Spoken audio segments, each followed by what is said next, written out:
Hello friends, welcome back to my YouTube channel. ಇವತ್ತಿನ ವಿಡಿಯೋದಲ್ಲಿ high court of ಕರ್ನಾಟಕದಲ್ಲಿ group D ಹುದ್ದೆಗಳ ಬಗ್ಗೆ ಈ ವಿಡಿಯೋದಲ್ಲಿ ಮಾಹಿತಿ ಕೊಡ್ತಾ ಹೋಗ್ತೇನೆ.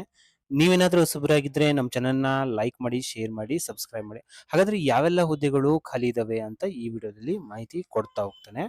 ಇಲ್ಲಿ ಈ ವೆಬ್ಸೈಟ್ ಲಿಂಕ್ನ ನಾನು ನನ್ನ ವಿಡಿಯೋ ಡಿಸ್ಕ್ರಿಪ್ಷನ್ ಕೊಟ್ಟಿದ್ದೀನಿ. ಆ ಲಿಂಕ್ನ ಮೇಲೆ ಕ್ಲಿಕ್ ಮಾಡೋ ಮುಖಾಂತರ ನೀವು ಈಸಿಯಾಗಿ ನೋಟಿಫಿಕೇಶನ್ನ ಓದ್ಕೊಂಡು ಈ ಒಂದು ಹುದ್ದೆಗಳಿಗೆ ನೀವು ಅಪ್ಲೈ ಮಾಡ್ಬೋದು. ಇಲ್ಲಿ ಇಲ್ಲಿ ಇಲ್ಲಿ ಯಾವೆಲ್ಲ ಹುದ್ದೆಗಳು ಖಾಲಿದಾವೆ ಅಂತ ಬಂದ್ರೆ ನಿಮಗೆ ಪ್ಯೂನ್ಸ್ ಹುದ್ದೆಗಳು ಖಾಲಿದಾವೆ. ಇದು ಬಂದ್ಬಿಟ್ಟು ಡೈರೆಕ್ಟ್ ರಿಕ್ರೂಟ್ಮೆಂಟ್, ಯಾವುದೇ ತರಹದ ನಿಮಗೆ ಇಂಟರ್ವ್ಯೂ ಏನು ಇರೋದಿಲ್ಲ ಅಂತ ಹೇಳಿದ್ದಾರೆ. ಆದ್ರೂ ನೀವು ಒಂದ್ಸತಿ ನೋಟಿಫಿಕೇಶನ್ ಕರೆಕ್ಟಾಗಿ ಓದ್ಕೊಂಡು ಈ ಒಂದು ಹುದ್ದೆಗಳಿಗೆ ಅಪ್ಲೈ ಮಾಡಿ. ಇಲ್ಲಿ ಗ್ರೂಪ್ ಡಿ ಇಲ್ಲಿ ಬಂದ್ರೆ ಯಾವೆಲ್ಲ ವೇಕೆನ್ಸೀಸ್ ಇದಾವೆ ಅಂತ ಬಂದ್ರೆ ಇಲ್ಲಿ ಪ್ಯೂನ್, ವಾಚ್ಮೆನ್, ಸ್ವೀಪರ್ಸ್, ಪ್ಯೂನ್ಸ್ ಬಂದು 84+1 ಹುದ್ದೆಗಳಿದಾವೆ. ಲಿಫ್ಟ್ ಅಟೆಂಡರ್ ಬಂದ್ಬಿಟ್ಟು 5 ಹುದ್ದೆಗಳಿದಾವೆ. ಅಸಿಸ್ಟೆಂಟ್ ಬೈಂಡರ್ ಬಂದ್ಬಿಟ್ಟು 1 ಹುದ್ದೆಗಳಿದಾವೆ. ಟೈಲರ್ ಬಂದ್ಬಿಟ್ಟು 1, ಧೋಬಿ ಬಂದ್ಬಿಟ್ಟು 1 ಹುದ್ದೆಗಳು ಖಾಲಿ ಇದಾವೆ. ಇಲ್ಲಿ ಕ್ಯಾಟಗರಿ ವೈಸ್ ಎಷ್ಟು ಪೋಸ್ಟ್ 85 ಪೋಸ್ಟ್ ಇದಾವೆ. ರೆಸಿಡ್ಯುವಲ್ ಪೇರೆಂಟ್ ಕ್ಯಾಟಗರಿ ಅಂತಂದ್ರೆ ಈ KKR ರೀಜನ್ ಬಿಟ್ಟು ಯಾವ ಬೇರೆ ರೀಜನ್ಗಳು ಇರ್ತವೆ, ಕಲ್ಯಾಣ ಕರ್ನಾಟಕ ರೀಜನ್ ಬಿಟ್ಟು ಬೇರೆ ರೀಜನ್ ಜನರಲ್ ಯಾವುದೇ ಒಂದು ಡಿಸ್ಟ್ರಿಕ್ಟ್ನವ್ರು ಇದ್ರೆ ಈ ಒಂದು ಹುದ್ದೆಗಳಿಗೆ ಈ ಒಂದು ನೀವು ಅಪ್ಲೈ ಮಾಡ್ಬೋದು. ಇಲ್ಲಿ ಜನರಲ್ ಮೆರಿಟ್ ಅಲ್ಲಿ ಎಷ್ಟಿದೆ ಒಂದು ಪೋಸ್ಟ್ಗಳು ನೀವು ನೋಡ್ಬೋದು. ಇಲ್ಲಿ ವುಮನ್ ಕ್ಯಾಂಡಿಡೇಟ್ಸ್ ಗಳಿಗೆ ಎಷ್ಟು ಪೋಸ್ಟ್ ಇದೆ, rural candidates, Kannada medium student, PWD candidates ಗಳಿಗೆ, project displace person, ex servicemen, ಟ್ರಾನ್ಸ್ಜೆಂಡರ್ಗಳು ಎಷ್ಟು ಹುದ್ದೆಗಳು ಇದಾವೆ, ಕೆಟಗರಿ ವೈಸ್ ಎಷ್ಟು ಹುದ್ದೆಗಳಿದಾವೆ ಅಂತ ಇವೆಲ್ಲ ನೀವು ನೋಡಬಹುದು. ಇಲ್ಲಿ ಜನರಲ್ ಮೆರಿಟ್ಗಳಿಗೆ ನೇಚರ್ ಆಫ್ ಡಿಸಬಿಲಿಟಿ ಯಾವ ರೀತಿ ಇದ್ರೆ ನೀವು ಅಪ್ಲೈ ಮಾಡಬಹುದು ಅಂತಿದೆ. ಲಿಫ್ಟ್ ಅಟೆಂಡರ್ ಬಂದ್ಬಿಟ್ರೆ 5 ಪೋಸ್ಟ್ಗಳು ಇದಾವೆ. ಅದರಲ್ಲಿ ಬಂದ್ಬಿಟ್ಟು ಜನರಲ್ ಮೆರಿಟ್ಗೆ ಕ್ಯಾಟಗರಿ ವೈಸ್ ಎಷ್ಟಿದಾವೆ ಅಂತಂದು. ಅಸಿಸ್ಟೆಂಟ್ ಬೈಂಡರ್ ಕೇವಲ ಒಂದೇ ಒಂದು ಪೋಸ್ಟ್ಗಳಿದಾವೆ. ಟೈಲರಿಗೆ 1, ಧೋಬಿಗೆ 1, ರೆಸಿಡ್ಯುವಲ್ ಪೇರೆಂಟ್ ಕ್ಯಾಟಗರಿ ನಲ್ಲಿ ಇದೆ. ಇಲ್ಲಿ ಪ್ಯೂನ್, ವಾಚ್ಮೆನ್, ಸ್ವೀಪರ್ ಹುದ್ದೆಗಳಿಗೆ ಬಂದ್ಬಿಟ್ಟು ಪೇ ಸ್ಕೇಲ್ ನ ಇಷ್ಟಿರುತ್ತೆ ಅಂತ ನೀವು ನೋಡಬಹುದು. ಲಿಫ್ಟ್ ಅಟೆಂಡರ್ ನ ಬಂದ್ಬಿಟ್ಟು ಎಷ್ಟಿದೆ ಅಂತಂದು. ಇಲ್ಲಿ ನಿಮ್ಗೆ ಯಾವ ರೀತಿ ನಿಮ್ಗೆ ಸೆಲೆಕ್ಟ್ ಮಾಡ್ತಾ ಹೋಗ್ತಾರೆ ಅಂತಂದು ಇಲ್ಲಿ ಯಾವ ರೀತಿ ಇದೆ ಅಂತ ಇದೆ. ಮೆಥಡ್ ರಿಕ್ರೂಟ್ಮೆಂಟ್ ಬಂದ್ಬಿಟ್ಟು ಯಾವುದೇ ತರದ ಎಕ್ಸಾಮ್ ನ ಬರೆಯೋ ಹಾಗಿಲ್ಲ. ಇಲ್ಲಿ ಏನಂತದ್ದು ಏಜ್ ರಿಲ್ಯಾಕ್ಸೇಷನ್ ಇರುತ್ತೆ. ರೂರಲ್ ಕ್ಯಾಂಡಿಡೇಟ್ಸ್ ಗಳು ರಿಸರ್ವೇಶನ್ ಇರುತ್ತೆ. ಕನ್ನಡ ಮೀಡಿಯಂ ರಿಸರ್ವೇಶನ್ ಇರುತ್ತೆ. ಮತ್ತೆ ಪ್ರಾಜೆಕ್ಟ್ ಡಿಸ್ಪ್ಲೇಸ್ ಪರ್ಸನ್ ರಿಸರ್ವೇಶನ್ ಇರುತ್ತೆ.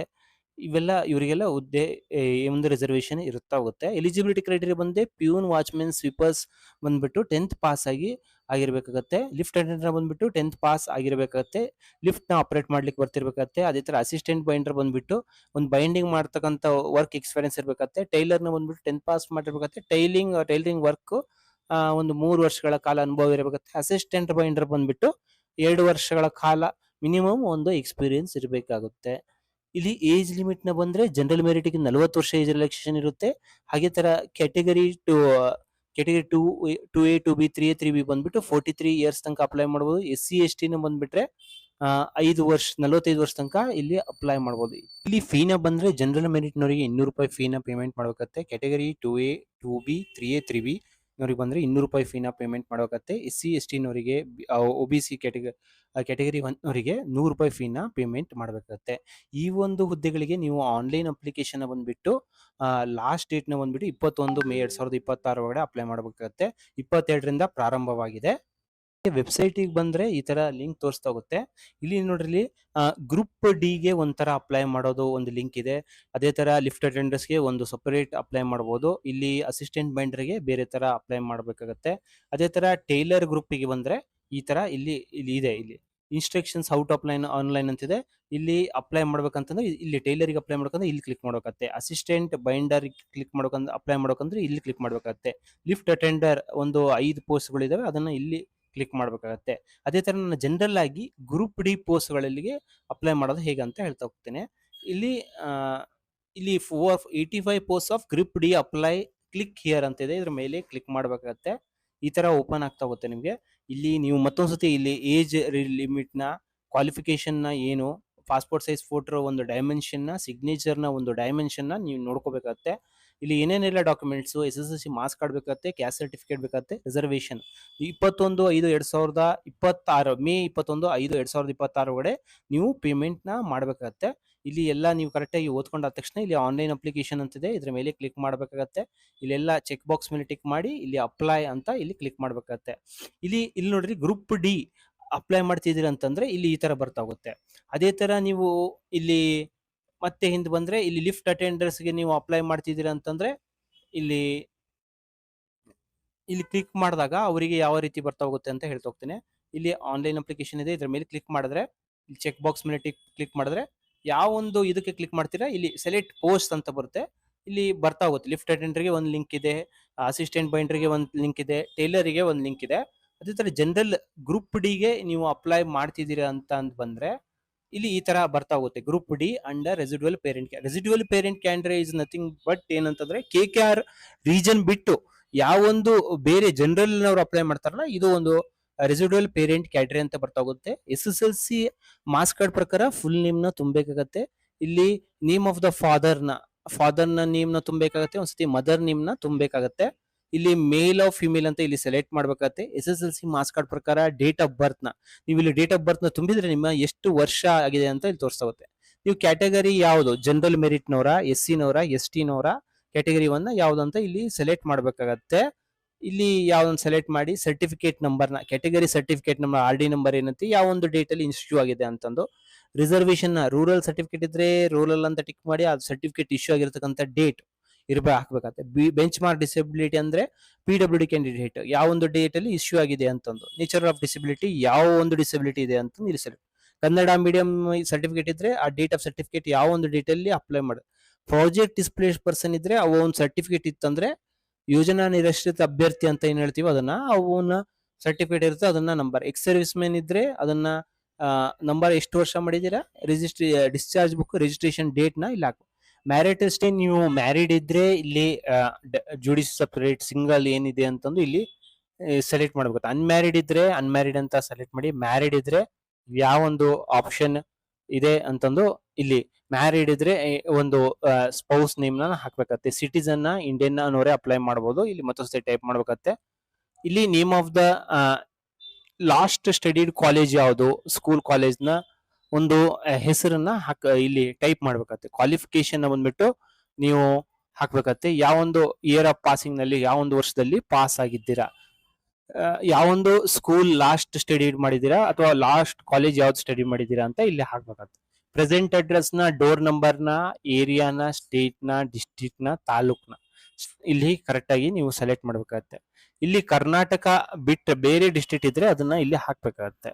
ಇಲ್ಲಿ present address permanent address same ಇತ್ತು ಅಂತಂದ್ರೆ ಏನಿಲ್ಲ, ಇದನ್ನ ಎಸ್ ಅಂತ ಕೊಟ್ಬಿಟ್ರೆ present address permanent address clean ಆಗಿ ಅದೇ ತರ ಇಲ್ಲಿ ಟೈಪ್ ಆಟೋಮೆಟಿಕ್ ಆಗಿ ಎಂಟ್ರಿ ಆಗ್ತಾ ಹೋಗುತ್ತೆ. ಇಲ್ಲಿ ಮೊಬೈಲ್ ನಂಬರ್ ನ ಹಾಕ್ಬೇಕತ್ತೆ, ಲ್ಯಾಂಡ್ಲೈನ್ ನಂಬರ್ ನ ಕಂಪಲ್ಸರಿ ಇಲ್ಲ, ಇಮೇಲ್ ಐಡಿ ನ ಕಂಪಲ್ಸರಿ ಹಾಕ್ಬೇಕತ್ತೆ. ಇಲ್ಲಿ ಅಪ್ಲಿಕೆಂಟ್ ವರ್ಕಿಂಗ್ ಇದ್ರೆ ಅವರ ಡೀಟೇಲ್ಸ್ ಹಾಕ್ಬೇಕತ್ತೆ, ಇಲ್ಲ ಅಂತಂದ್ರೆ ನೋ ಅಂತ ಸೆಲೆಕ್ಟ್ ಮಾಡಬೇಕು. ಯಾವ್ದಾದ್ರು ಗೌರ್ಮೆಂಟ್ ಸರ್ವಿಸ್ ನಲ್ಲಿ ಕೆಲಸ ಮಾಡ್ತಿದಾರ ಅದರ ಡೀಟೇಲ್ ಎಷ್ಟು ವರ್ಷ ಎಕ್ಸ್ಪೀರಿಯನ್ಸ್ ಇದೆ, ಎಲ್ಲಿ ಮಾಡ್ತಿದ್ದೀರಾ ಏನಂತ ಇಲ್ಲಿ ಎಸ್ ಅಂತ ಸೆಲೆಕ್ಟ್ ಮಾಡಿ. ಎಲ್ಲ ಇಲ್ಲಿ ಡಿಪಾರ್ಟ್ಮೆಂಟ್ ಎನ್ಕ್ವೈರಿ ಇದೆನಾ, ಯಾವ್ದಾದ್ರು ನಿಮ್ಮ ಹತ್ರ ಏನಾದ್ರು ಕೇಸ್ ಆಗಿದೆ ನಿಮ್ಮ ಮೇಲೆ ಅಂತಂದು ಇದ್ರೆ ಅದನ್ನ ಡೀಟೇಲ್ಸ್ ನ ಹಾಕ್ಬೇಕಾಗತ್ತೆ. ಇಲ್ಲಿ ನೀವು ಅಪ್ಲಿಕೆಂಟ್ ಯಾವುದೇ ತರದ ಕ್ರಿಮಿನಲ್ ಪ್ರೊಸೀಡಿಂಗ್ಸ್ ಇದೆನಾ ಅಂತಂದು, ಯಾವುದೇ ತರ ನಿಮ್ದು ಕೇಸ್ ನಡೀತಿದ್ರೆ ಯಾವ್ದಾದ್ರು ಒಂದು ಕೇಸ್ ಬುಕ್ ಆಗಿದ್ರೆ ಇಲ್ಲಿ ಹಾಕಿದ್ರೆ ಅದನ್ನ ಎಸ್ ಅಂತ ಹಾಕಿ ಅದರ ಡೀಟೇಲ್ಸ್ ನೆಲ್ಲ ಇಲ್ಲೆಲ್ಲ ಹಾಕಿ ಆಮೇಲೆ ಇಲ್ಲಿ ಚೆಕ್ ಬಾಕ್ಸ್ ಮೇಲೆ ಟಿಕ್ ಮಾಡಿ ಇಲ್ಲಿ ಪ್ರಿವ್ಯೂ ಕೊಡ್ಬೇಕಾಗತ್ತೆ. ಇಲ್ಲಿ ಪ್ರಿವ್ಯೂ ಕೊಟ್ಟಾಗ ಏನಂತಂದ್ರೆ ನಿಮ್ಗೆ ಒಂದು ಕರೆಕ್ಟ್ ಆಗಿದ್ರೆ ಇಲ್ಲಿ ಕ್ಯಾಪ್ಷನ್ ಹಾಕಿ ಸೇವ್ ಅಂಡ್ ಕಂಟಿನ್ಯೂ ಕೊಡ್ಬೇಕಾಗತ್ತೆ. ಇಲ್ಲ ಎಡಿಟ್ ಮಾಡ್ಬೇಕಂತಂದ್ರೆ ಪ್ರಿವ್ಯೂ ನಲ್ಲಿ ಎಲ್ಲಾ ಡೀಟೇಲ್ಸ್ ಎಲ್ಲ ಬರ್ತಾ ಹೋಗುತ್ತೆ, ನೀವು ನೋಡ್ಕೋಬಹುದು. ಇಲ್ಲ ಅಂತಂದ್ರೆ ಇಲ್ಲಿ ಕ್ಯಾಪ್ಷನ್ ಹಾಕಿ ಇಲ್ಲಿ ಎಡಿಟ್ ಕೊಟ್ರೆ ಮತ್ತೆ ಎಡಿಟ್ ಮಾಡಿ ಮತ್ತೇನಂತಂದ್ರೆ ಸೇವ್ ಅಂಡ್ ಕಂಟಿನ್ಯೂ ಕೊಡ್ಬೇಕಾಗತ್ತೆ. ಇಲ್ಲಿ ಮತ್ತೊಂದು OTP ಬರುತ್ತೆ ಅದನ್ನ ಹಾಕ್ಬೇಕತ್ತೆ. ಇಲ್ಲಿ ಏನಂತಂದ್ರೆ ನೆಕ್ಸ್ಟ್ ಒಂದು ಡೀಟೇಲ್ಸ್ ನ ಏನೇನು ತುಂಬತಾ ಬರ್ಬೇಕಂತಂದ್ರೆ ಯಾವ ಒಂದು ಬೋರ್ಡ್ ಅಲ್ಲಿ ನೀವು ಪಾಸ್ ಆಗಿದ್ದೀರಾ, ಕ್ವಾಲಿಫಿಕೇಶನ್ ಏನಂತ ಸೆಲೆಕ್ಟ್ ಮಾಡಿ, ಬೋರ್ಡ್ ಯಾವುದು, ರೋಲ್ ನಂಬರ್ ಯಾವುದು, ಯಾವೊಂದು ನೀವು CGP ಅಂದ್ರೆ ಗ್ರೇಡ್ ಪ್ರಕಾರ ಪಾಸ್ ಆಗಿದ್ದೀರಾ, ಇಲ್ಲ ಅಂತಂದ್ರೆ ನಾರ್ಮಲ್ ಮಾರ್ಕ್ಸ್ ಪ್ರಕಾರ ಪಾಸ್ ಆಗಿದ್ದೀರಾ ಅಂತಂದ್ರೆ ಇಲ್ಲಿ CGPI ಪ್ರಕಾರ ಇದ್ರೆ CGPI ಪ್ರಕಾರ ಮಾರ್ಕ್ಸ್ ಎಷ್ಟು ಅಂತ ಹಾಕ್ಬೇಕತ್ತೆ. ಇಲ್ಲ ಅಂತಂದ್ರೆ ನೋ. ಇಲ್ಲಿ ಇಯರ್ ಆಫ್ ಪಾಸಿಂಗ್ ಯಾವುದು, ಮ್ಯಾಕ್ಸಿಮಮ್ ಮಾರ್ಕ್ಸ್ ಎಷ್ಟು 625ಕ್ಕೆ ಒಪ್ಟೈನ್ ಮಾರ್ಕ್ಸ್ ಎಷ್ಟು ಅಂತ ಇಲ್ಲಿ ಕೊಟ್ಟು ಆಡ್ ಕೊಡಬೇಕಾಗತ್ತೆ. ಮತ್ತೆ ಇಲ್ಲಿ ಸೇವ್ ಅಂಡ್ ಕಂಟಿನ್ಯೂ ಕೊಡ್ಬೇಕಾಗತ್ತೆ. ನೆಕ್ಸ್ಟ್ ನೀವು ಅಪ್ಲಿಕೆಂಟ್ ನ ಫೋಟೋನ ಬಂದ್ಬಿಟ್ಟು ಯಾವ ರೀತಿ ಇರ್ಬೇಕಂತ 3.5 ಇಂಟು 5 ಸೆಂಟಿಮೀಟರ್ ಇರ್ಬೇಕಾಗತ್ತೆ. 25 KB ಟು 50 KB ಒಳಗೆ ಇರ್ಬೇಕಾಗತ್ತೆ. ಲೆಂತ್ ನ ನೋಡ್ಕೊಡ್ರಿ, ಬೆಡ್ತ್ ಎಷ್ಟಿದೆ ಅಂತಂದು ಇಷ್ಟು ಒಂದು ಸೆಲೆಕ್ಟ್ ಮಾಡಿ ಇಟ್ಕೊಂಡಿರ್ಬೇಕಾಗತ್ತೆ. ಸಿಗ್ನೇಚರ್ ನ ಲೆಂತ್ ಒಂದು 2.5 ಸೆಂಟಿಮೀಟರ್ ಲೆಂತ್ ಇರ್ಬೇಕಾಗತ್ತೆ. 7.5 ಸೆಂಟಿಮೀಟರ್ ಬ್ರೆಡ್ತ್ 25 KB ಒಳಗೆ ಇರ್ಬೇಕಾಗತ್ತೆ. ನೀವು ಇಲ್ಲಿ ಏನಿಲ್ಲ ಫೋಟೋನ ಬ್ರೌಸ್ ಅಂತ ಸೆಲೆಕ್ಟ್ ಮಾಡಿ ಸ್ಕ್ಯಾನ್ ಮಾಡಿರ್ತಕ್ಕಂಥ ಫೋಟೋನ ಅಪ್ಲೋಡ್ ಮಾಡ್ಬೇಕಾಗತ್ತೆ. ಚೆಕ್ ಬಾಕ್ಸ್ ಮೇಲೆ ಟಿಕ್ ಮಾಡಿ ಅಪ್ಲೋಡ್ ಮಾಡ್ಬೇಕಾಗತ್ತೆ. ಇದೇ ತರ ಅಪ್ಲಿಕೆಂಟ್ ನ ಸಿಗ್ನೇಚರ್ನ ಬಂದ್ಬಿಟ್ಟು ಬ್ರೌಸ್ ಅಂತ ಕೊಟ್ಟು ಸಿಗ್ನೇಚರ್ನ ಕ್ಲೀನ್ ಆಗಿ ಸ್ಕ್ಯಾನ್ ಮಾಡಿ ಅಪ್ಲೋಡ್ ಮಾಡಿ ಚೆಕ್ ಬಾಕ್ಸ್ ಮೇಲೆ ಕ್ಲಿಕ್ ಮಾಡಿ ಅಪ್ಲೋಡ್ ಕೊಡ್ಬೇಕಾಗತ್ತೆ. ಸೇವ್ ಅಂಡ್ ಕಂಟಿನ್ಯೂ ಕೊಡ್ಬೇಕು. ಎಲ್ಲ ನೀವು ಕರೆಕ್ಟ್ ಆಗಿದೆನಾ ಇಲ್ಲ ಅಂತ ನೀವು ನೋಡ್ಕೊಂಡು ನೆಕ್ಸ್ಟ್ ಏನಂತಂದ್ರೆ ನೀವು SBI ಇ-ಪೇ ಇಲ್ಲಿ ಈ ತರ ಬರ್ತಾ ಹೋಗುತ್ತೆ.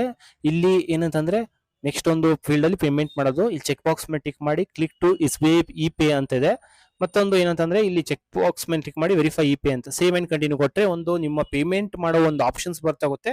ಆ UPI ಮುಖಾಂತರ ನೀವು ಪೇಮೆಂಟ್ ಮಾಡಿದ್ರೆ ಈ ರೀತಿ ನಿಮ್ಮ ಕರ್ನಾಟಕ ಗ್ರೂಪ್ ಡಿ ಹುದ್ದೆಗಳಿಗೆ ಈಸಿಯಾಗಿ ಅರ್ಜಿನ ಸಲ್ಲಿಸಬಹುದು. ಈ ವಿಡಿಯೋ ನಿಮ್ಗೆ ಇಷ್ಟವಾದಲ್ಲಿ ನಮ್ಮ ಚಾನೆಲ್ನ ಲೈಕ್ ಮಾಡಿ, ಶೇರ್ ಮಾಡಿ, ಸಬ್ಸ್ಕ್ರೈಬ್ ಮಾಡಿ. Thank you.